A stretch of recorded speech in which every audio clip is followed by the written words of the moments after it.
ଯେତେବେଳେ माननीय मुख्यमंत्री एबर मुख्यमंत्री जिते विरोधी दलर मुख्य सचेतक थिले पंचायत राज दिवस पालन बेले केबे तो सी विरोध कर नथिले जे एप्रिल 24 करा जाऊ बोली केबे कहिसंती कि विधानसभा रे बहुत दिन धरी थिले। तेणु आज सरकार जो बदली गला तेणु मत भी बदली गला। माननीय मुख्यमंत्री सेतबेलर भूमिका आउ एबर भूमिका भितर किभली पार्थक्य आपण मैंने देख मु कहूना जिनसा हूँ गोटे सर्वमान्य नेता प्रभात पुरुष 33 भाग आरक्षणटा कौन एबर मुख्यमंत्री एबर सरकार अंचल लोक पाईना 33 भाग आरक्षण पाईना।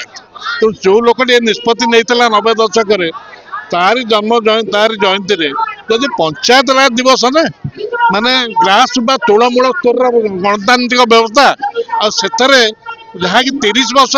पालन होता ताकू परिवर्तन करदे रंग जमी बरा होची कौन पड़ेब से जमा जीवन दुख परिताप निश्चित प्रतिवाद कर उद्देश्य जे तुम्हें एणे बिजू बाबू को विभिन्न समय मानुष बरपुत्र ओडिशार अन्यतम बरपुत्र बोली जड़े बरपुत्र प्रति जदि जयंती हठात निष्पत्ति करुच तुम्हें आगु सामिल थी पंचायत राज दिवस सामिल थी तुम अंचल लोक मैंने पाई आज कल दुख प्रतापर विषय नुहे हीन षड़यंत्र नुहे या कौन हो पारे।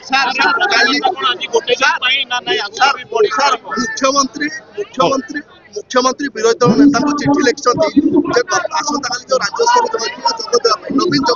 शुणु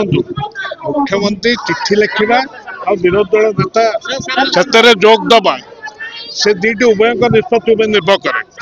से विषय में मंतव्य देवी ना सी लिखिं ये जोग देवे यह कथा कि मोर कह कथा आम जो यही प्रतिवाद करुचु निश्चित भाव बिजू बाबू भली एत टावरिंग पर्सनालीटी जहाँ कहते one of the tallest leader of the country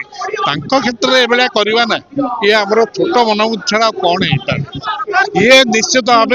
आम मु कहवाटा ठीक हेनी कारण ये अच्छा देवबाबू हेरिका ये आम एक